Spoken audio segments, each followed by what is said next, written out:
संत रामपाल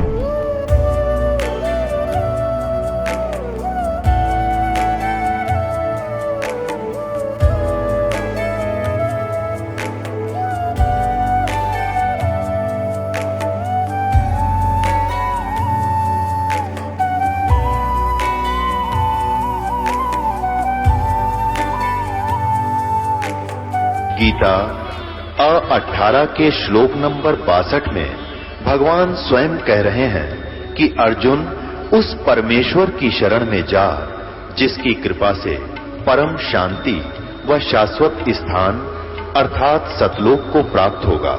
वो परमेश्वर कौन है, कहां है, कैसा है, जानने के लिए कृपया अवश्य सुनिए जगत गुरु तत्वदर्शी संत रामपाल जी महाराज के अमृत वचन। सत साहिब दर्शकों, आज हम आपको अंबाला हरियाणा के राजेश कुमार जी की अद्भुत कहानी सुनाने जा रहे हैं। राजेश जी पहले निरंकारी पंथ से जुड़े थे, लेकिन इसके बावजूद वे नशे की ऐसी लत में फंसे हुए थे कि नशे के बिना ये रह नहीं सकते थे। उनकी आर्थिक स्थिति भी बेहद खराब हो चुकी थी, यहाँ तक कि कोई रोजगार का साधन भी नहीं था और कर्ज का बोझ कम होने का नाम ही नहीं ले रहा था। लेकिन आज राजेश जी संत रामपाल जी महाराज की शरण में आने के बाद दुनिया को ये बता रहे हैं कि संत रामपाल जी महाराज से नाम दीक्षा लेने के बाद मेरा दुख भरा जीवन सुख में बदल गया। तो आइए जानते हैं कि राजेश जी का जीवन कैसे बदला। सुनते हैं राजेश जी की कहानी उन्हीं की जुबानी। नमस्कार जी। नमस्कार सर। सर क्या नाम है आपका? राजेश कुमार बंसल जी। राजेश जी कहाँ से हैं आप? ये गांव मुकंदपुर जी, डिस्ट्रिक्ट तहसील शहजादपुर, डिस्ट्रिक्ट अम्बाला जी। सर संत रामपाल जी महाराज की शरण में आने से पहले आप क्या भक्ति साधना करते थे? जी मैं बलाड़े वाले से नाम लिया था, 15 साल उनकी शरण में रहा। बुराड़ी वाले कौन से संत से आपने नाम दीक्षा ले रखी थी? ये साहिब दास नाम था जिनका। सर जब आप पहले भक्ति कर ही रहे थे तो फिर आपको संत रामपाल जी महाराज की शरण में आने की क्या आवश्यकता थी? क्योंकि बंदी छोड़ संत रामपाल जी महाराज का जो ज्ञान था वो शास्त्र प्रमाणित था जी। अब पढ़े लिखे तो महाराज की दया से थे ही जी, तो उसको ज्ञान को समझा अच्छी तरह भी ये भक्ति जो है ये सत्य है बिल्कुल, और शास्त्र अनुकूल साधना है। सर आपको ऐसी कौन सी बातें लगी जिनसे आपको लगा कि बुराड़ी वाले संत के पास वो ज्ञान नहीं है जो ज्ञान संत रामपाल जी महाराज ने आपको दिया है? बलाड़े वाले की भक्ति जो थी जी वो सिर्फ ब्रह्म तक की साधना थी, वो सीताराम जी के ही मंत्र देते थे वो। तो जब सतगुरु रामपाल जी महाराज ने गीता जी को खोल के दिखाया, उसमें हर वेदों को शास्त्रों को खोल के दिखाया, और जब हमने जाना भी तो भक्ति बिल्कुल सत्य ये पूर्ण परमात्मा की भक्ति है। इसी भक्ति करने से जन्म मृत्यु का रोग कटेगा, बाकी और कोई भक्ति ऐसी नहीं है जिससे जन्म मृत्यु का रोग कटेगा। सर आखिर आप संत रामपाल जी महाराज की शरण में आए कैसे? क्या माध्यम बना आपका? मेरे भाई ने नाम लिया था जी, उन्होंने मेरे को आध्यात्मिक ज्ञान गंगा किताब पढ़ने के लिए दी। मैंने उसको पढ़ा और अच्छी तरह ज्ञान को समझा, फिर गुरु जी की शरण में आया। सर हम बहुत सारे ऐसे श्रद्धालुओं से मिले हैं संत रामपाल जी महाराज के जो कहते हैं कि उनसे नाम दीक्षा लेने के बाद उनको बहुत सारे अद्भुत लाभ मिले हैं। तो सर आपको क्या लाभ मिले संत रामपाल जी महाराज से नाम दीक्षा लेने के बाद? सर मैं भी बहुत नशा करता था, सुल्फा पीता था, 20-20, 22-22 सिगरेट सुल्फे के दिन में पीता था, और शराब मिल गई शराब पीता था, भुक्की मिल गई भुक्की खाता था, फीम मिल गई फीम खाता था। इतना नशा करता था, बिना नशे के तो मैं रह ही नहीं सकता था। यानी कि मेरी माता जी भी मेरा अगर कहीं सुल्फा गिर गया उसको उठा के रख देती भी, मेरा बेटा इसके बिना नहीं रहेगा। और जैसे ही मैंने सतगुरु रामपाल जी महाराज जी से नाम उपदेश लिया 1/1/2011 को, तो 3 दिन मैं गुरु जी के सत्संग में रहा, नाम दाम लिया वहाँ से और सत्संग सुना। और चौथे दिन जब मैं आश्रम से बाहर आया, एक मैक्सिकन वाले भाई ने सिगरेट लगाई। जब उस सिगरेट का धुआं मेरे नाक में पड़ा तो मेरे को इतनी नफरत हो गई, मेरा शरीर एकदम कांप गया। और उसके बाद आज तक मेरे को उस नाम लेने से भी घिन आती है। सर और क्या क्या लाभ मिले आपको?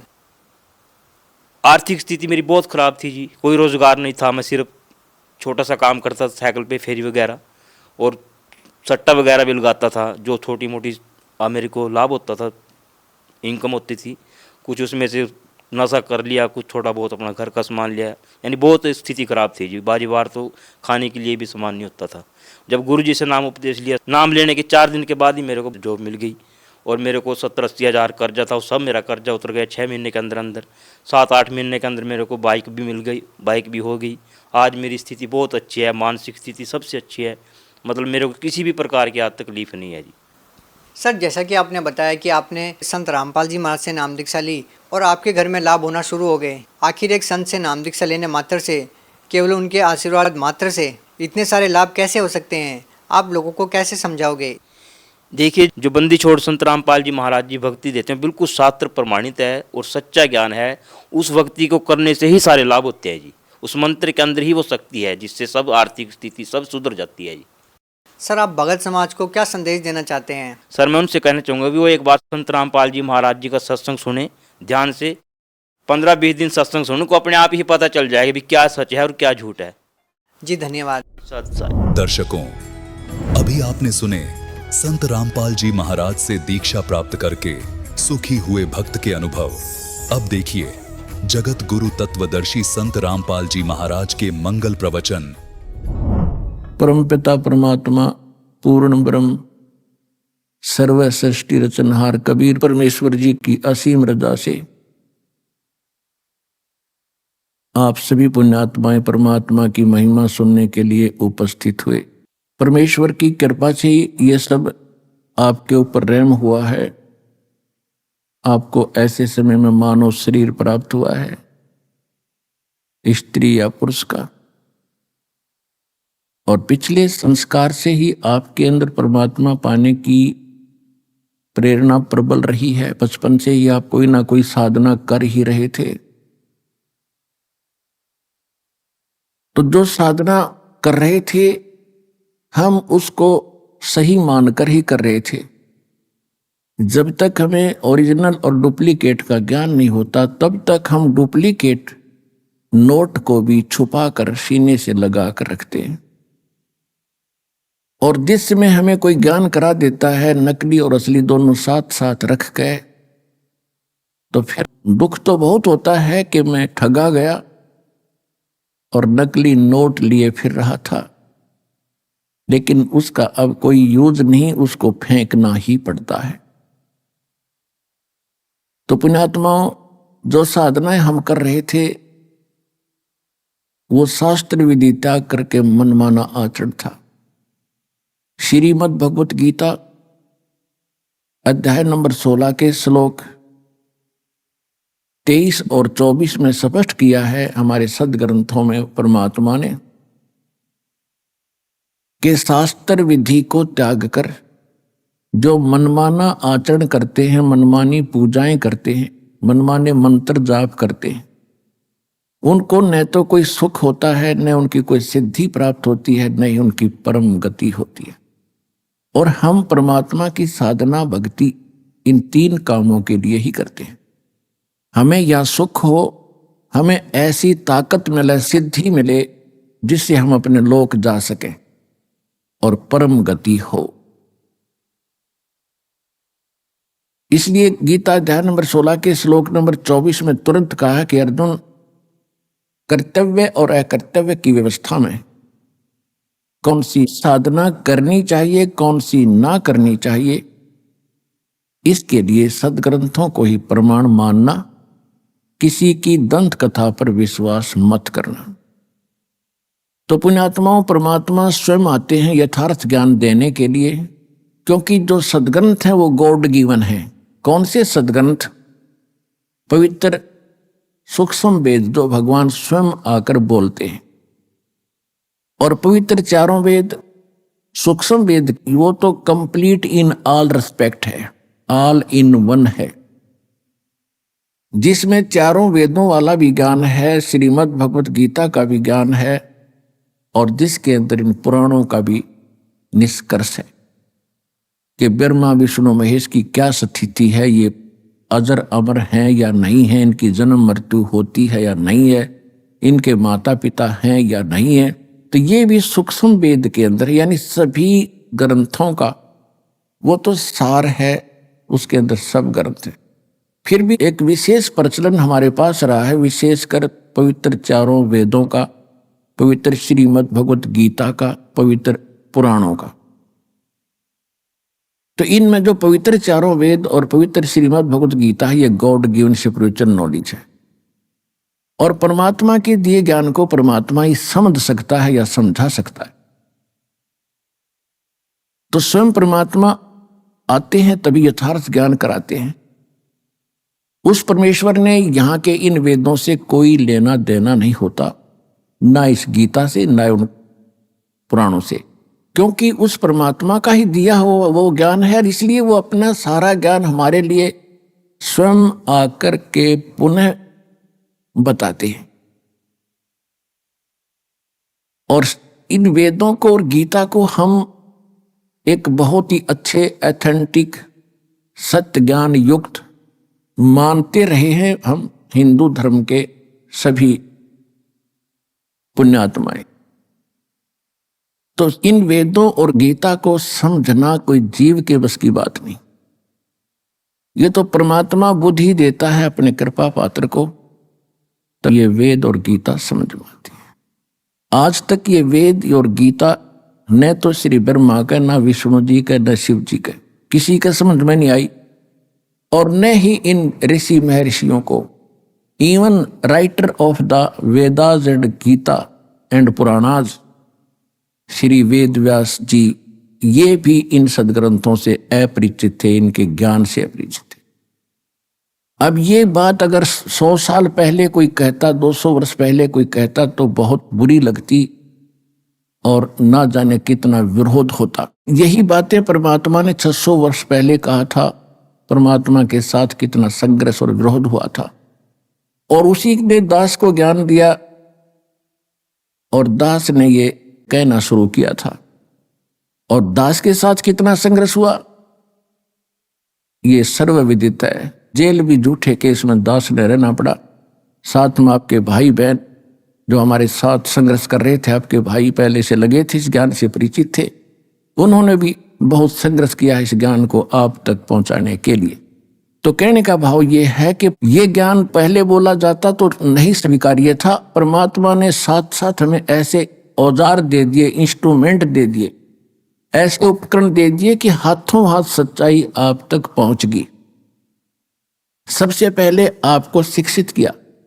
सन 1960-65 के बाद इस शिक्षा की ऐसी बाढ़ ला दी परमात्मा ने, सबके हृदय में ऐसी प्रेरणा कर दी कि अपने बेटे और बेटियों को पढ़ाना ही पढ़ाना है। ये तो हमें पता है कि शिक्षा के बाद कितनों को सर्विस मिली है जिस उद्देश्य से पढ़ा करते थे, लेकिन अब दास की आंखें परमात्मा ने जो खोल दी, पता चला है कि मालिक ने इसलिए पढ़ा था कि मेरे बेटा बेटी मुझे पहचान सकेंगे। आज तक यही अंधेरा रहा कि हम भगवान को पहचान नहीं सके, सदग्रंथों को हम समझ नहीं सके, और जिनको हम विद्वान मानते थे वो संस्कृत भाषा तो जानते थे, व्याकरण भी बढ़िया थी, लेकिन वेद गीता और पुराणों का वो कैखा नहीं जानते थे। तो पुण्यात्माओं, सौभाग्य आपका, ये सारा खेल भगवान कर रहे, कबीर भगवान आपके लिए। हमारी बुद्धि तो बाद में काम करेगी कि परमात्मा ने ये लीला क्यों की थी। आज देख लो पढ़ाई के ऊपर कितना नौछावर हो रहे हैं, सब परिवार अपने बेटा बेटियों को ट्यूशन लगवाते हैं, और जो भी होमवर्क टास्क वर्क किसी तरह कराना पड़े, कितनी कॉस्टली पढ़ाई बना दी, पढ़ाते ही पढ़ाते। और ये हमें मालूम है कि 10% ही पढ़ाई का जिस उद्देश्य से पढ़ रहे हैं वो लाभ उठाते, 90% अपना दैनिक कार्य ही कर रहे हैं। तो इसलिए हमें परमात्मा ने शिक्षित किया कि आप भगवान को पहचान के और भक्ति करके इस दीर्घ रोग का नाश करवा लोगे, फिर सदा सुखी होगे। असली पढ़ाई तो अब शुरू होगी आपकी, जो दास पढ़ा रहा है। ये शिक्षा आपका यहाँ भी काम आएगी और परलोक भी सुधरेगा, सतलोक चले जाओगे जो सदा सुखी रहोगे।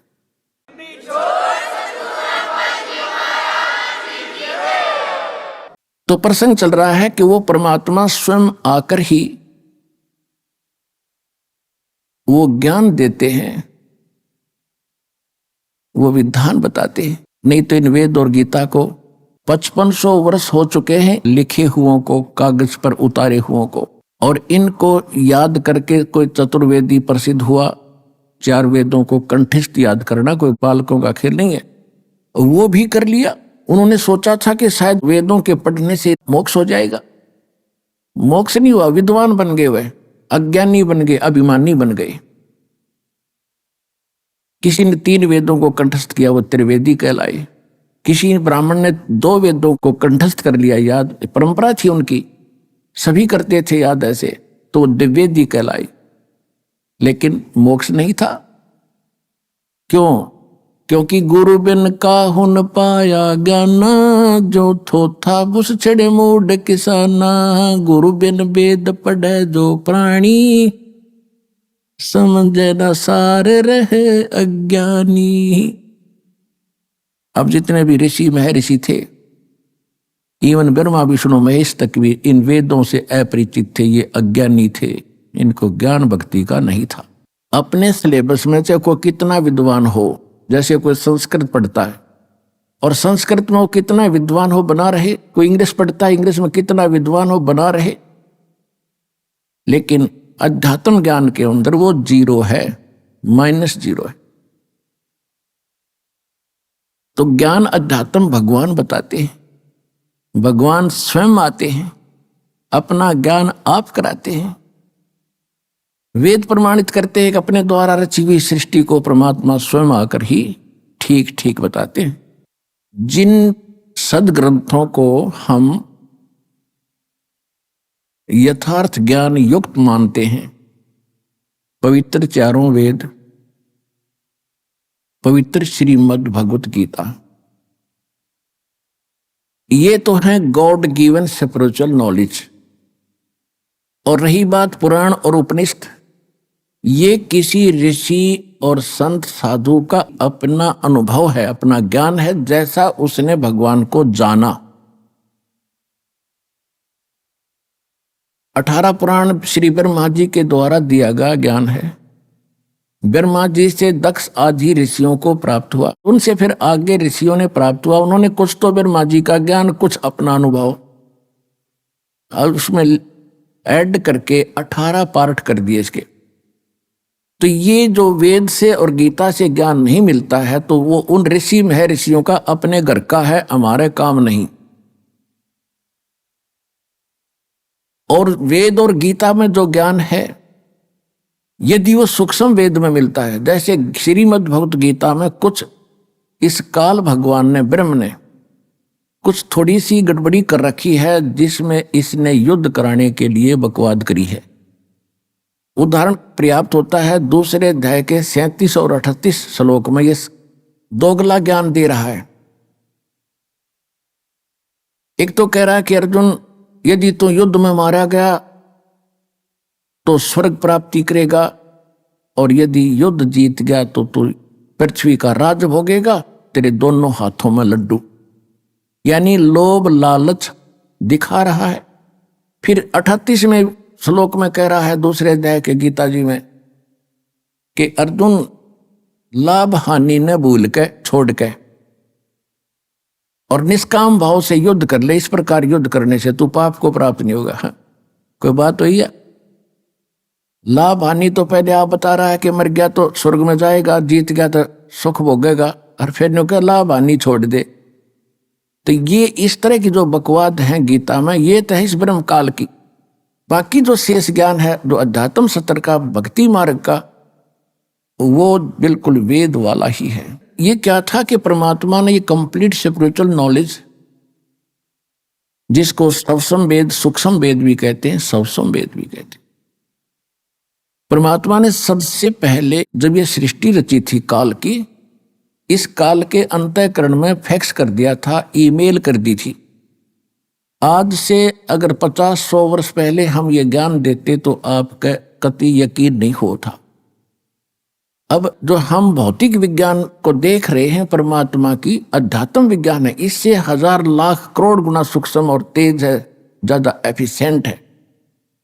उसको समझने के लिए इतना पर्याप्त है। जैसे आज आप अपने कंप्यूटर से कितना मैटर और कहाँ भेज देते हो, 1000 किलोमीटर दूर, और बीच में कोई तार नहीं, वहां जाके निकाल लेते हैं, इतना बड़ा ग्रंथ बन जाता है। ठीक इसी प्रकार परमात्मा ने सतलोक से इस काल के हृदय में एक सूक्ष्म वेद कंप्लीट भेज दिया था, और इसका निर्धारित समय रख दिया। जैसे बच्चा पेट में स्थापित होता है गर्भ, और 9वें महीने वो बाहर आता ही आता है, किसी के बस की बात नहीं। ठीक इसी प्रकार जब ब्रह्मा और विष्णु की उत्पत्ति इसने कर दी दुर्गा के संयोग से, यानी दुर्गा देवी और काल ये दोनों पति पत्नी हैं, ये गुप्त रहता है। इसने प्रतिज्ञा कर रखी है कि मैं किसी के सामने नहीं आऊंगा, क्यों? इसने गलती गढ़ी कर रखी है। इसको श्राप लगा 1 लाख मानव शरीरधारी प्राणियों को रोज खाने का।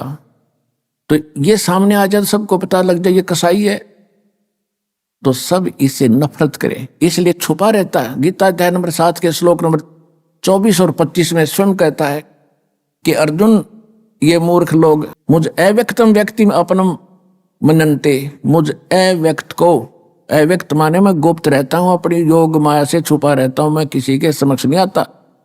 और ये मूर्ख लोग मुझे कृष्ण मान रहे होंगे, व्यक्ति रूप में आया हुआ। आई एम नॉट कृष्ण, मैं छुपा रहता हूं, मैं किसी के समक्ष नहीं आता। ये मेरा अटल घटिया विधान है, अनुत्तम अव्यय। तो कहने का भाव यह कि छुपा रहता है और सारा काम करता खुद है, किसी में प्रवेश करके, किसी को प्रेरणा करके। रिमोट इसके हाथ में है 21 ब्रह्मांड के प्राणियों का।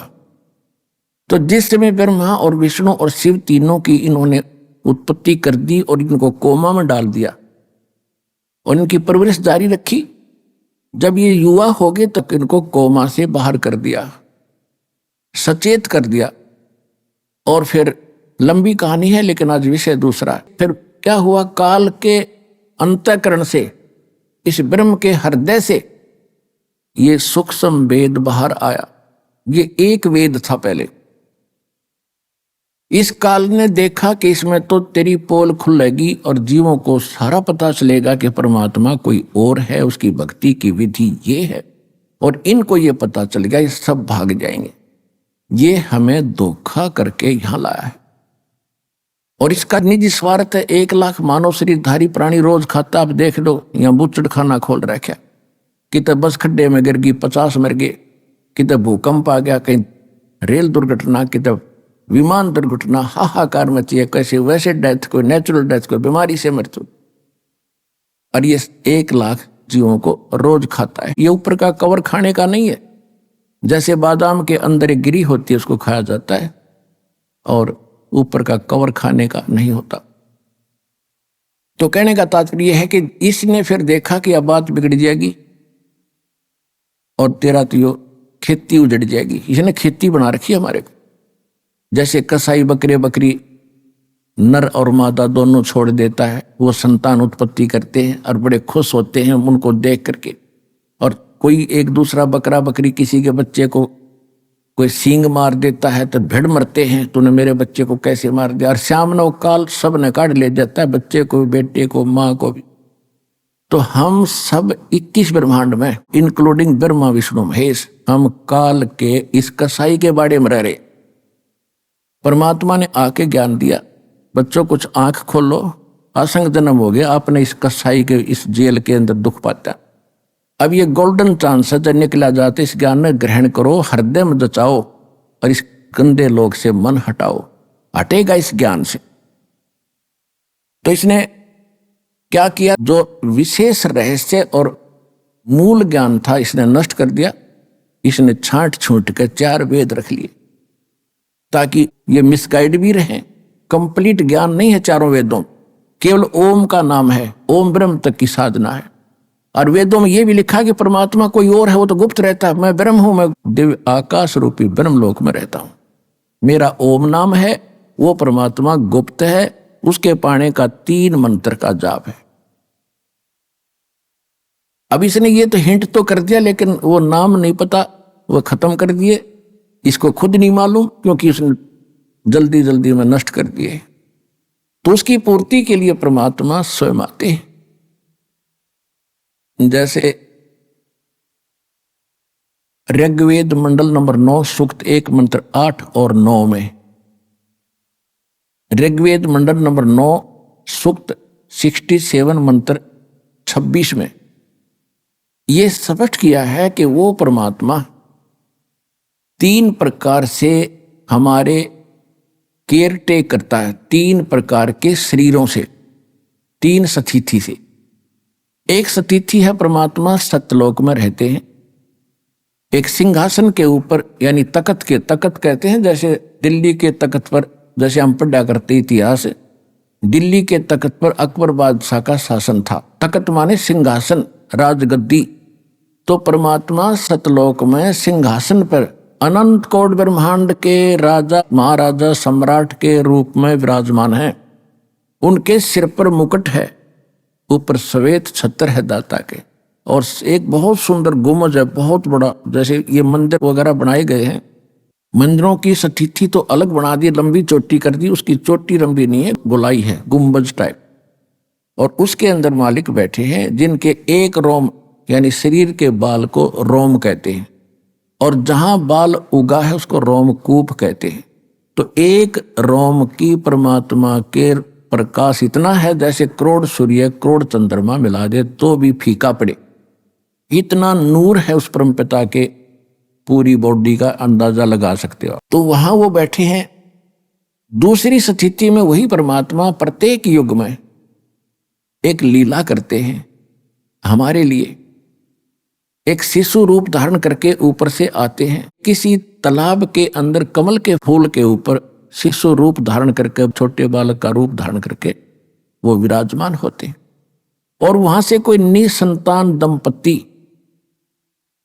कोई जिनका संतान ना हो, बेऔलादे, वो पति पत्नी, उनको उठा ले जाते हैं। वहां परमात्मा की परवरिश की लीला होती है, और परमात्मा की परवरिश की लीला कंवारी गायों से होती है। अब ये तो है वेद ज्ञान। ये दूसरी स्थिति में परमात्मा ऐसे आते हैं। और तीसरी स्थिति उनकी क्या है कि वे कहीं भी कभी भी प्रकट हो जाते हैं, एक साधु संत महात्मा या कोई अन्य रूप बना के, और अपनी प्यारी आत्माओं को मिलते हैं, उनको भी यथार्थ ज्ञान समझाते हैं, उनको ज्ञान देते हैं और सतलोक से परिचित करा के उनको वापस छोड़ देते हैं। कलयुग के अंदर इस परमात्मा की लीला विशेष पिक्चर में है, विशेष प्रमाणित है। इसी से अंदाजा लगा लेना कि चारों युगों में परमात्मा ने ऐसा ही किया है। तो इसमें जो तीसरी स्थिति में परमात्मा आए हैं वो किन किन महापुरुषों को मिले हैं जो दास के नॉलेज में है।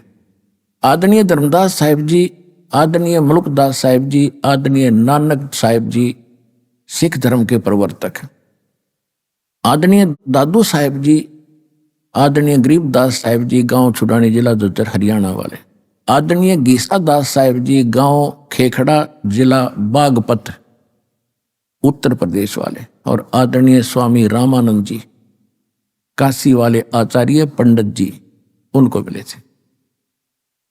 आज आपको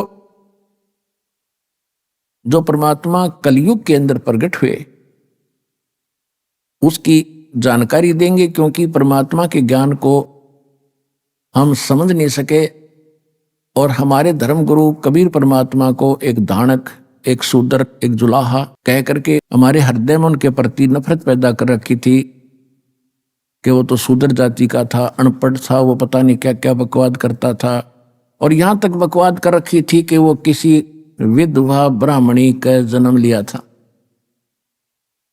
और वो शर्म के मारे कहीं डाल गई थी कि इन लोगों ने तो ठेका ले रखा था, काल के एजेंट बन गए थे, ये भगवान से हमें दूर रखने का एग्रीमेंट कर रहे थे काल से। लेकिन ये एग्रीमेंट कब तक चलेगा मालिक के सामने? परमात्मा ने समय रख दिया था कि चौथा युग जब कलयुग आवे तब हम अपना अंश पठावें। काल फंद छूटे नर लोई, सकल सृष्टि परवानी खोई, घर घर देखो बोध विचारा, सत नाम सब ठोर उचारा। कलयुग बीते 5505 जब ये वचन मेरा होगा सच्चा, कलयुग बीत जावा जब एता, तब सकल जीव परम पुरुष पद चेता। तो इस समय इब आ गया भगवान के बारे में कंप्लीट जानकारी आपको परमात्मा ने इस दास के माध्यम से करवाना है, और वो करवाई दी है। तो क्योंकि परमात्मा परमात्मा ही होता है, उनका कोई भी काम इनकम्प्लीट नहीं होता, उसमें कोई त्रुटि नहीं होती, कोई मीन मेख नहीं होती। तो परमेश्वर स्वयं आए और अपने प्यारी आत्माओं को अपना विटनेस बनाया, गवाह बनाया, साक्षी बनाया। जिन महापुरुषों के शुभ नाम दास ने अभी आपको बताए, इनको परमात्मा ने साक्षी बनाया। इनमें से विशेष रोल जो रहा है एक धर्मदास जी का, और दूसरा रहा है विशेष रोल आदरणीय गरीबदास साहिब जी का। क्योंकि इन दो महात्माओं को परमात्मा ने विशेष ज्ञान दिया है। ज्ञान तो और भी महापुरुषों को दिया क्योंकि भगवान से परिचित करा दिए, लेकिन उनकी जो वाणी थी वो कंप्लीट हमारे हाथ लगी नहीं। और धर्मदास जी के द्वारा जो कबीर सागर, कबीर वाणी, कबीर बीजक, कबीर साखी, कबीर शब्दावली जो भी लिखवाई थी, बीच में लंबा समय बीत जाने से काल के दूतों ने अपने अपने हिसाब से अपनी बुद्धि अनुसार उनमें कुछ परिवर्तन कर दिया, कुछ निकाल दी। कबीर सागर में या कबीर साहिब की वर्तमान चल रही किसी भी लिटरेचर में जो आरती हम करते हैं कबीर परमात्मा की, सामने आप देखते हो, वो किसी में नहीं मिलेगी आपको। और ये है कबीर साहिब की, तो ये उनमें नहीं है, तो ये निकाल दी गई उनके द्वारा। तो उसकी पूर्ति करने के लिए परमात्मा ने धर्मदास जी से कहा था कि 12वां पंथ जब होगा, विक्रमी संवत 1774 में उसका जन्म होगा, और उसके द्वारा मेरी महिमा की वाणी पुनः प्रकट होगी। लेकिन उस मेरी वाणी को और गरीबदास जी के द्वारा 12वें पंथ द्वारा बोली गई वाणी को वो अनुयायी समझ नहीं सकेंगे। फिर 12वें पंथ में हम आएंगे और सभी पंथ जो अलग अलग हो गया समाज, इनको एक बनाएंगे और पूरे विश्व का कल्याण करेंगे। तो परमात्मा नहीं आए तो दास को भेज दिया, वो ज्ञान सारा देकर और वो शक्ति देकर अपने वाली। अब आपका कल्याण होगा।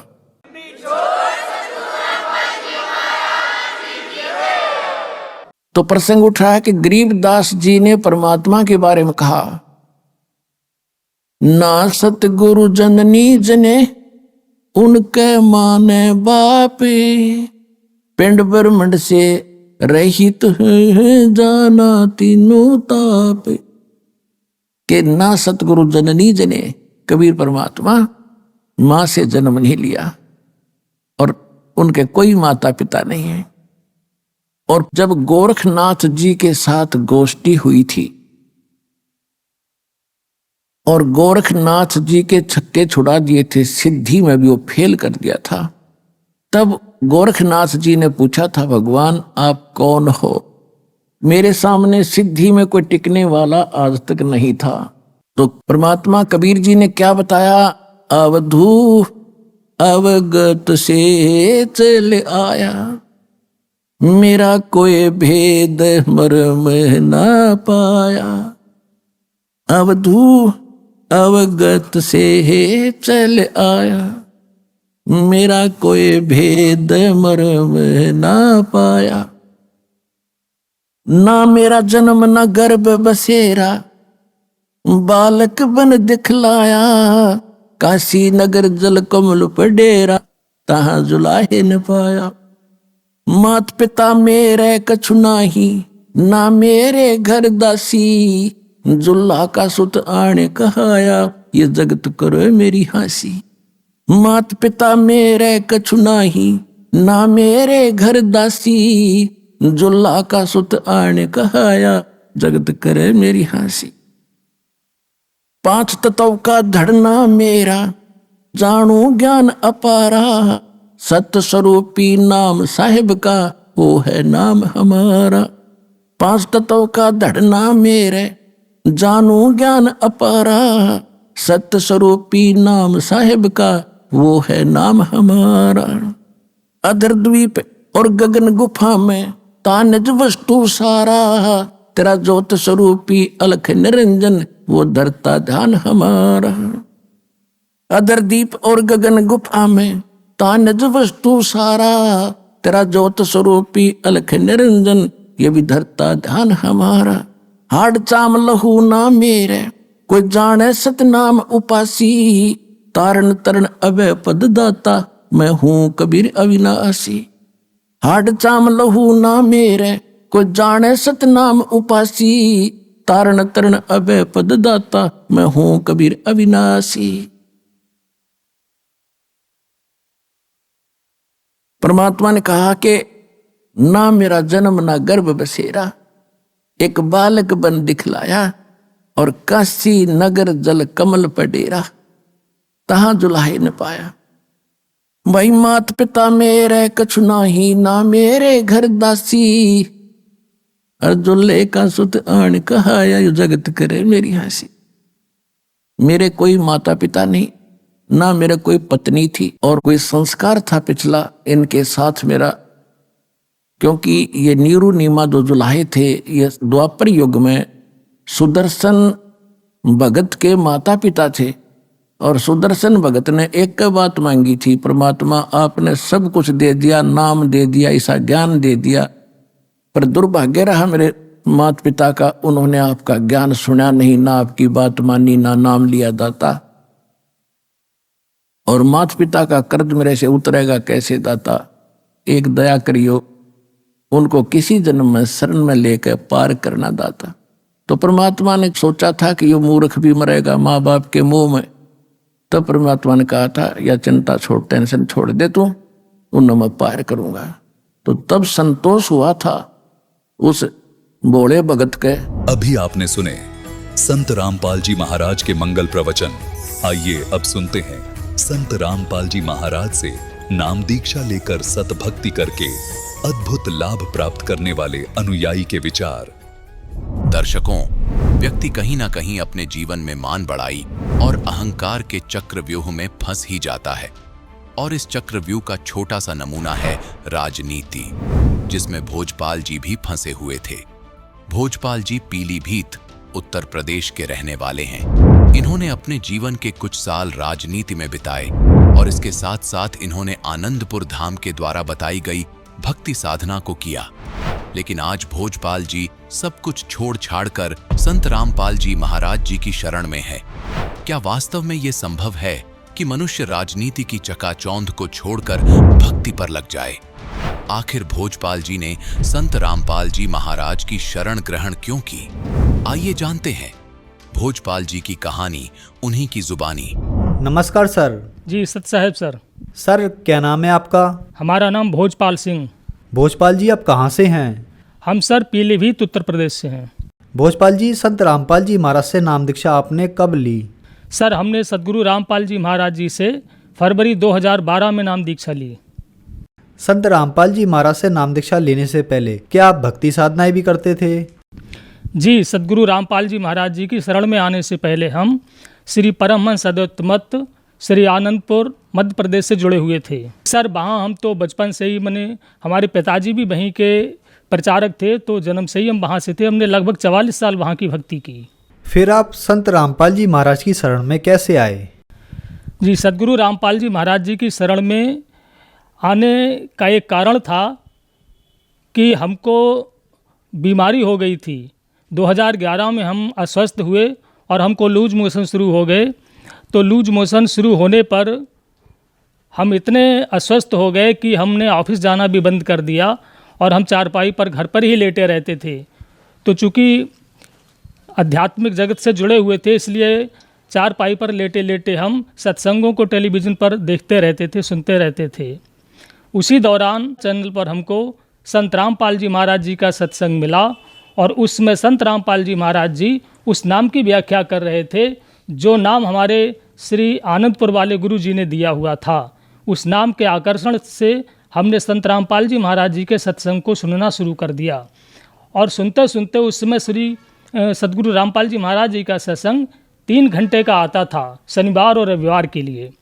तो हमने पूरा सत्संग श्री रामपाल जी महाराज जी का सुना और सुनने के बाद में हमने अपने पिताजी को भी बुलाया जो प्रचारक थे श्री आनंदपुर के, उन्होंने भी सुना। और सुनने के बाद में इतनी जिज्ञासा उत्पन्न हुई हमारे पूरे परिवार के अंदर कि हम लोग अगले दिन सदगुरु रामपाल जी महाराज जी के सत्संग के आने का इंतज़ार करने लगे। जैसे ही अगले दिन गुरु जी का सत्संग शुरू हुआ संत रामपाल जी महाराज जी का, तो पूरा परिवार हमारा आकर के वहाँ बैठ गया। तो संत रामपाल जी महाराज जी के सत्संग के दौरान हमने गुरु जी का जो प्रवचन सुना। संत रामपाल जी महाराज जी ने अपने सत्संग के दौरान बताया कि इस पृथ्वी पर यदि कोई संत है तो मैं ही हूँ और मैं ही कबीर परमात्मा का अवतार भी हूँ।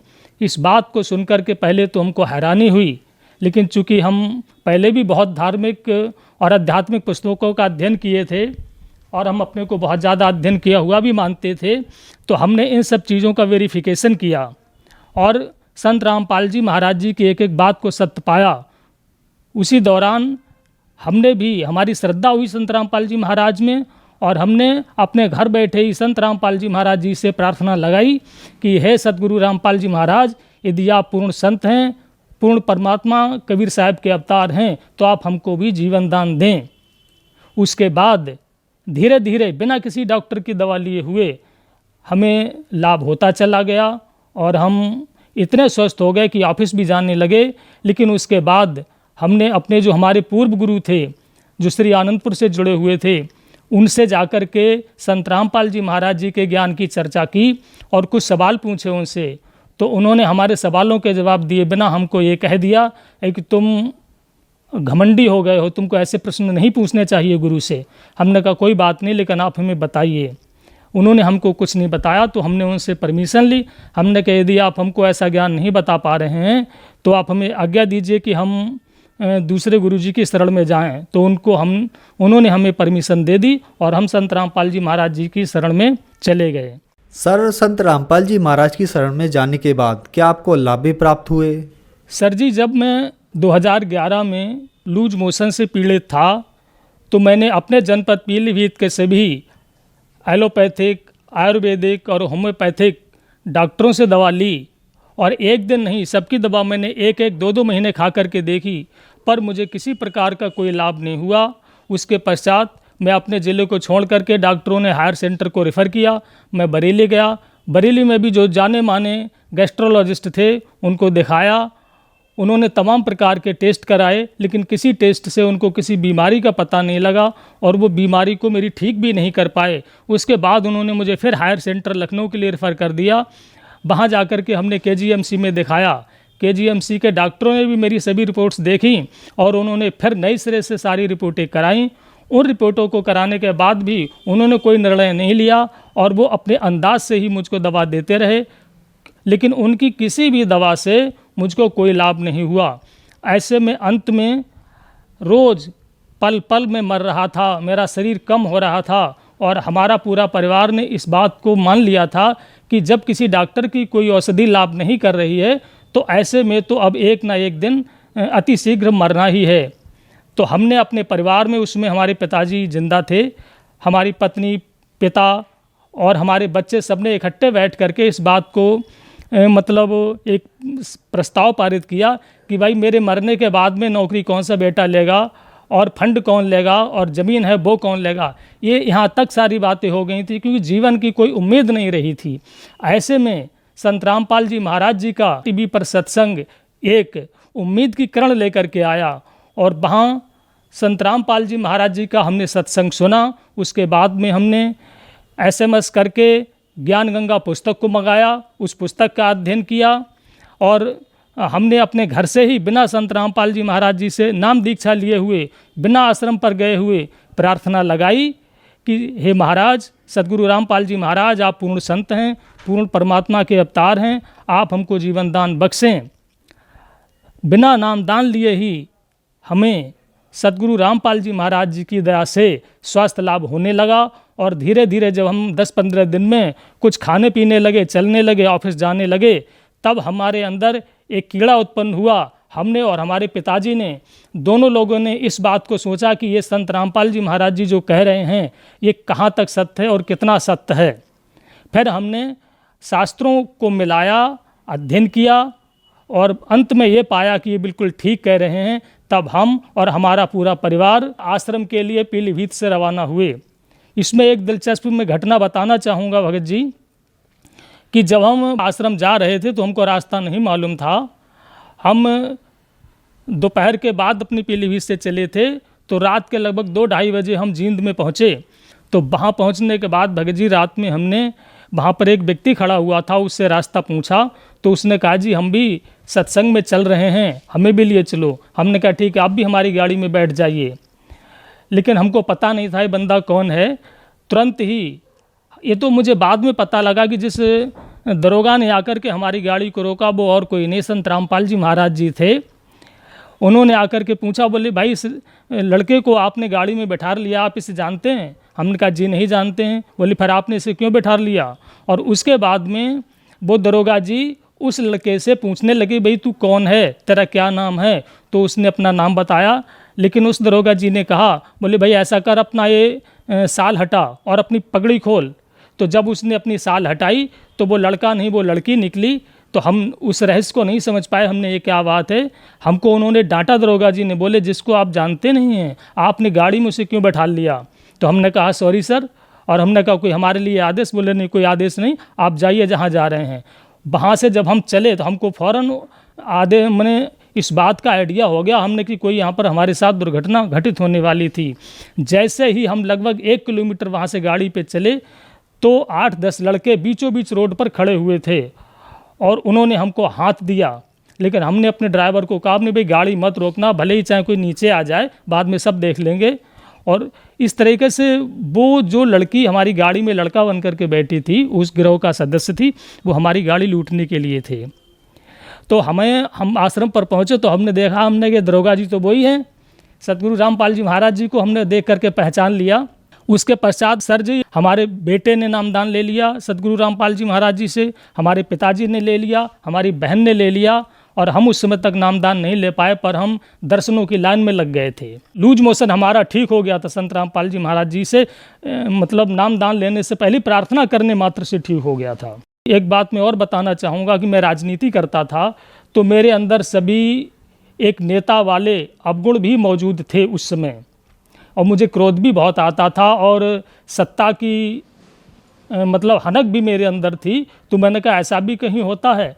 लेकिन फिर मैं बताना चाहूँगा आपके लिए कि संत रामपाल जी महाराज जी रूप बदल करके आए और उन्होंने मेरा हाथ पकड़ा और वहाँ ले जा कर के मुझे जहाँ नामदान मिलता है वहाँ ले जा कर के बिठाल दिया और बोले कि नहीं पहले नामदान लो। सर जी फिर मैंने नामदान लिया। उसके बाद नामदान लेने के बाद में जब हम आश्रम से अपने घर के लिए चले तो फिर मैंने गलती कर दी। जैसे ही आश्रम से बाहर निकले तो मेरे मित्र भी साथ में थे गाड़ी में, मैंने अपने मित्र को कुछ अपशब्द कह दिए। वहाँ से चलने के लगभग 15-20 मिनट के बाद में ऐसा हुआ कि मेरी आंखें एकदम आ गईं, जिनको आंखों का दुखना कहते हैं। कंजक्टिवाइटिस मुझको हो गया और 10-15 मिनट के अंदर मेरी आंखों से पीप निकलने लगा, पस पड़ गया, आंखों में पस निकलने लगा। तो मैं एकदम घबरा गया। लेकिन संत रामपाल जी महाराज जी की ऐसी कृपा थी कि जिस समय मुझको प्रथम मंत्र महाराज जी के द्वारा दिया गया मुझको तत्काल ही वो याद हो गया। तो उस समय जब मुझको मेरी आंखों से पस निकलने लगा, पानी निकलने लगा, मुझे दिखना बंद हो गया, गाड़ी में बैठे बैठे मैंने संत रामपाल जी महाराज जी द्वारा दिया हुआ प्रथम मंत्र का जाप किया। तो मैं खुद इस बात से अचंभित था कि मुझको 2-2.5 घंटे के बाद मेरी जैसे आंखें पहले स्वस्थ थीं तुरंत हो गई। क्योंकि मैं होम्योपैथिक का एक डॉक्टर भी था छोटा मोटा, तो मुझे मालूम था कि कोई ऐसी दवा नहीं है कि जो 2 घंटे में किसी की भी आंख को ठीक कर दे। तो मैं इसके लिए संत रामपाल जी महाराज जी के चरणों में दंडवत प्रणाम करता हूँ। फिर मैं घर आया तो घर आकर के, चूँकि अभी मैं भगत नहीं बन पाया था, नामदान मैंने अवश्य ले लिया था, मेरे अपने बच्चे से हार्ट अटैक हो गई थी। उस दौरान भी मैंने कुछ अपशब्दों का प्रयोग किया। रात में मेरी नाक से ब्लीडिंग होने लगी, मुझको ब्रेन हेमरेज हो गया था। और ब्रेन हेमरेज होने पर मेरे बच्चों ने मुझे ENT हॉस्पिटल में भर्ती कराया।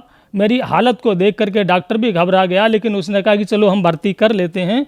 उन्होंने भर्ती किया और भर्ती करने के बाद में उन्होंने मेरी नाक के अंदर 2 मीटर पट्टी डाल दी और बहुत बुरी स्थिति मेरी हो गई थी। मेरे ऑफिस के जितने भी लोग देखने वाले पहुँचे वो ये कह रहे थे कि भोजपाल का अब बचना मुश्किल है।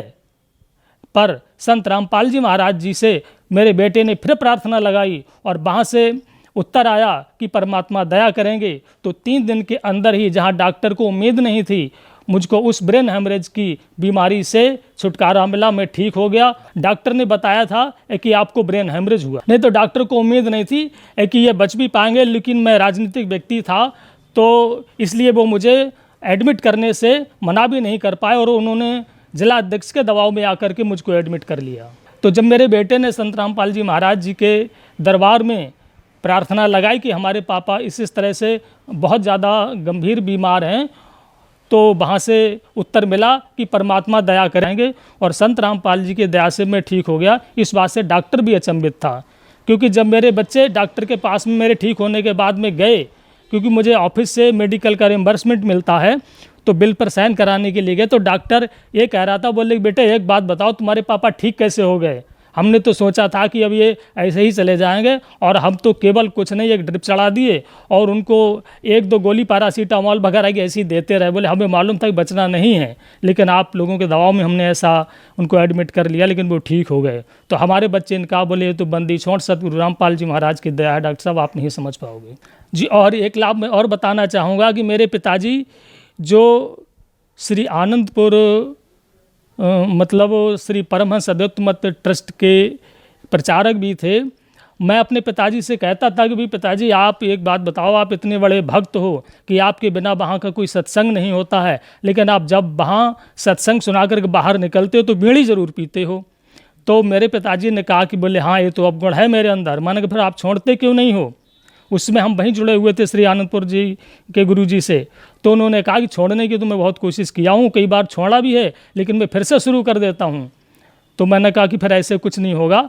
लेकिन मुझे भी इस बात का ताज्जुब है कि जब मेरे पिताजी संत रामपाल जी महाराज जी की शरण में आए तो उन्होंने बिना कहे और एक ही बार में बीड़ी छोड़ दी, और उसके बाद फिर उन्होंने कभी बीड़ी को हाथ से तक नहीं छुआ। सर, संत रामपाल जी महाराज से नाम दीक्षा लेने के बाद आपको बहुत सारे लाभ प्राप्त हुए। आप और आपके पिताजी तो परमहंस जी से बहुत सालों से जुड़े रहे और प्रचारक भी रहे, लेकिन इसके बावजूद उनका नशा नहीं छूट पाया। और संत रामपाल जी महाराज से नाम दीक्षा लेने के बाद आप लोगों का नशा छूट गया। तो सर, संत रामपाल जी महाराज के पास ऐसी क्या दवाई भक्ति है जो इतने सालों का नशा संत रामपाल जी महाराज से जुड़ने के बाद एकदम से छूट जाता है? सर जी, सतगुरु रामपाल जी महाराज जी के पास में जो सबसे बड़ी दवाई है वो है सतनाम। वो सतनाम संत रामपाल जी महाराज जी का दिया हुआ ऐसा है जिससे कोई भी नशा हो, कोई भी बीमारी हो, कोई भी व्यसन हो, कोई भी विकार हो। क्योंकि इस बात से मैं भी बड़ा हैरत अंगेज हूँ कि मैं भी वहाँ पर जुड़ा हुआ था श्री आनंदपुर से, और मैं राजनीति भी करता था, और एक नेता वाले सभी मेरे अंदर अवगुण थे, मैं इस बात को स्वीकार करता हूं, और घमंड तो मेरा सातवें आसमान पर था। श्री आनंदपुर वाले गुरुजी ने कहा था कि जो आप पैसा पैदा कर रहे हो राजनीति में, उसको आप दान भी करते रहिए और कोई बात नहीं। लेकिन जब मैं सदगुरु रामपाल जी महाराज जी की शरण में आया तो रामपाल जी महाराज जी ने सीधे कह दिया, बोले बेटे एक काम करो, या राजनीति करो या भक्ति करो। तो मुझे तो जीवन दान चाहिए था, मोक्ष चाहिए था, चूँकि पहले से ही आध्यात्मिक था। तो मैंने तो संत रामपाल जी महाराज जी की बात को स्वीकार कर लिया, राजनीति छोड़ दी और मैं सीधे सीधे भक्ति में आ गया। सर, जो दर्शक आज आपको देख रहे हैं, आप उनके लिए क्या संदेश देना चाहेंगे? सर जी, जो भी दर्शक आज मुझको देख रहे हैं उनको संदेश नहीं, संदेश तो परमात्मा देते हैं। दास इस बात की प्रार्थना करना चाहेगा। देखिए, पहले भी मैं गुरुजी की शरण में था, लेकिन श्री आनंदपुर वाले गुरुजी ने ये नहीं बता पाया कि परमात्मा कौन है। वो सब देवी देवताओं की भी भक्ति कराते रहे और अपने नाम का जाप भी कराते रहे। पर यहाँ संत रामपाल जी महाराज जी की शरण में आने पर पता लगा कि पूर्ण परमात्मा कबीर साहब जी हैं, और कबीर साहब की भक्ति किए बिना किसी का मोक्ष नहीं हो सकता है। तो इसीलिए मैं सभी दर्शकों से प्रार्थना करना चाहता हूँ कि पूर्ण परमात्मा की शरण पर आने पर ही मोक्ष होगा, और वो पूर्ण परमात्मा का संदेश संत रामपाल जी महाराज जी इस पृथ्वी पर लेकर के आए हैं। यदि परमात्मा चाहिए, मोक्ष चाहिए, आवागमन से मुक्ति चाहिए, तो ये कहीं नहीं मिल पाएगा। क्योंकि मैंने बहुत ढेर सारे संतों से वार्ता करी है और उनके इंटरव्यूज लिए, उनसे डिस्कस किया है, ज्ञान चर्चा की है, पर ऐसा ज्ञान मुझको कहीं नहीं मिल पाया जो यहाँ मुझको मिला है। तो संत रामपाल जी महाराज जी की शरण में जो मिला है, आश्रम पर मिला है, इसलिए आप अपने जीवन को सफल बनाने के लिए सदगुरु रामपाल जी महाराज जी की शरण में आएँ। सर, संत रामपाल जी महाराज की शरण में कैसे आ सकते हैं? सदगुरु रामपाल जी महाराज जी की शरण में आने के लिए बहुत आसान तरीका है। कई चैनलों पर भी सदगुरु रामपाल जी महाराज जी का सत्संग आता है। साथ में वहाँ पर एक पीली पट्टी चलती रहती है, उस पर आश्रम के नंबर डिस्प्ले होते रहते हैं। उन किसी भी नंबर पर आप फ़ोन करके मालूम करेंगे तो आपके ज़िले के जो नज़दीकी नामदान केंद्र हैं उनके बारे में आपको पूरी जानकारी दे दी जाएगी। वहाँ जाकर के आप संत रामपाल जी महाराज जी से नाम दीक्षा ले सकते हैं और अपना जीवन सफल कर सकते हैं। धन्यवाद सर। सत साहेब सर, सत साहेब।